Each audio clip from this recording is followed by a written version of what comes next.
まだ他にも何か So this episode of Villainess was literally 23 minutes of why I watch this show week after week. But before I get into episode 9 specifically and I get into gushing over the episode, there is one thing that I do really want to see from this anime that I hope that we get before the end of the season.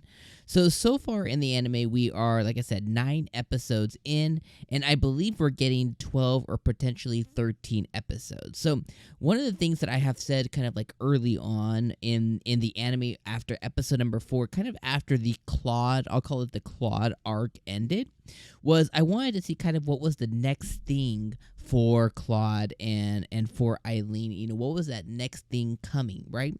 And I'm still very interested in that fact. So let me explain what I mean. Is like right now she's currently living through basically, you know, disc 1, disc 2 DLC. Or you could say she's living through game 1, the sequel, and then she's now living current state, this episode, she's now living through DLC of game 1, apparently. Or at least that's the way that she kind of phrased it and framed it for us.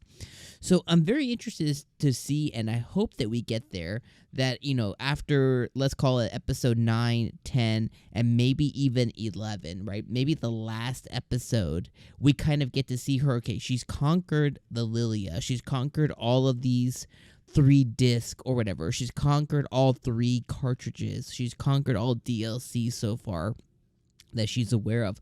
What's the next arc for our Villainess, right? What's that next thing? You know, what's her original story? Very similar to how the other Villainess anime did prior, right? Is like, okay, she lived through the game, and then now she's starting this unknown territory of like this unknown thing of like, okay, you know, she doesn't know who these people are that are going to enter her life anymore. She doesn't know if she answers things wrong, what they're going to do anymore, things like that. So I'm very interested to see on, you know, if they give us any of that. I would hope that they at least give us like one episode, which could be the last episode, one episode of just original, and it's all original content, but, you know, original content to her as the quote-unquote player or protagonist within this story.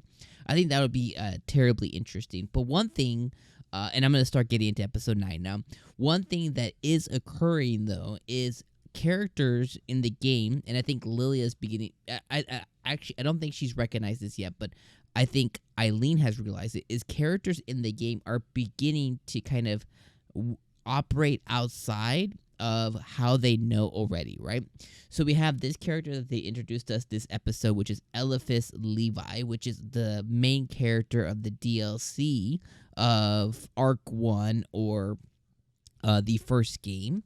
And even him, the way he's being introduced to Eileen is like he's now a companion of her. She didn't have to earn that like she had to earn James last episode or the last arc. She didn't have to kind of like earn that. He's kind of already in that spot. So already that's kind of operate outside of how the original story went, at least based on how her reactions were. And now we also have this episode, we had Cedric kind of operate outside of the lines based on what Claude had told them of like, don't always fall in line, don't always be a yes man. Women don't like the yes man. You got to kind of like operate outside of that and kind of push back and be your own person, essentially. And I think Cedric this episode really took those first steps with allowing Eileen to come and see his brother, you know, and I think he's starting to realize that Lilia's kind of playing games as well, and she's not being 100% genuine. So it's going to be continually interesting to see these NPCs, quote unquote, begin to kind of like operate outside of the norm of what they were expecting based on how they reacted or acted or storylines inside of the game originally. So I think that's going to be incredibly interesting to see on characters operating outside of their intended routes, essentially. The rest of the episode, though, like I said, you know, it introduced Levi. Apparently, he's part of the Levi tribe. This is a tribe of mages that are currently held and controlled by the imperial family, essentially like the empire. So, you know, his goal here is help out Claude and be able to free his family once Claude can ascend to the throne. We got to meet Papa Claude. We got to meet Mama Claude. Apparently, like the mom is acting very much like a traditional NPC. She's very much acting like in coordination with like the storyline. Like even she's not even thinking for herself. So I found that kind of annoying. Dad seems more open, seems more amiable. So very interested to hear all of that as well. Mom seems like she's 4'2", but she's like 60 some years old. So I thought that was pretty funny as well. Then we came on to the actual trope of the episode where apparently a Demon King got stabbed, but he lost his memories from just being stabbed. It's so silly. So hopefully we learned a little bit more about, why that happened, how that is, kind of more. Hopefully we learned more about, was he stabbed with some kind of magic knife, magic sword? By who? Was it Lilia that did it? Hopefully we find more about that. And the rest of the episode, I think we can really kind of sum it up as the last part of it where Eileen broke into where Claude was being held.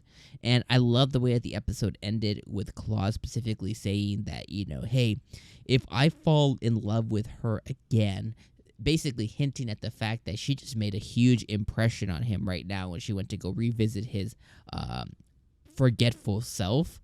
He was like, if I fall in love with her again, does that mean that it's fate? Like, does that mean like this is the person I'm meant to be with if I end up falling for this person again? Which meant that he already started to have those little bubbly feelings just with this initial interaction. So I really think Eileen will definitely pull it off.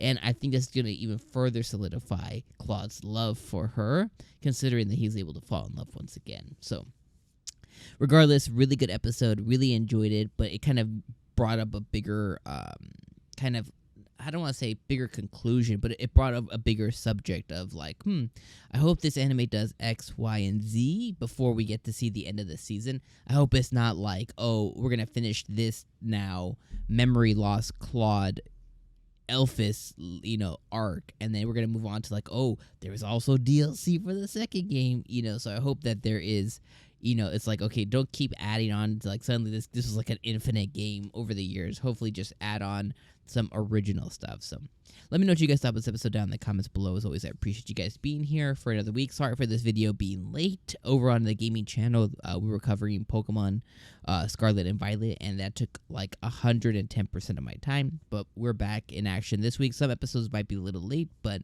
overall, thank you guys for being patient, and let me know your thoughts in the comments. All right, my friends, see you guys next week.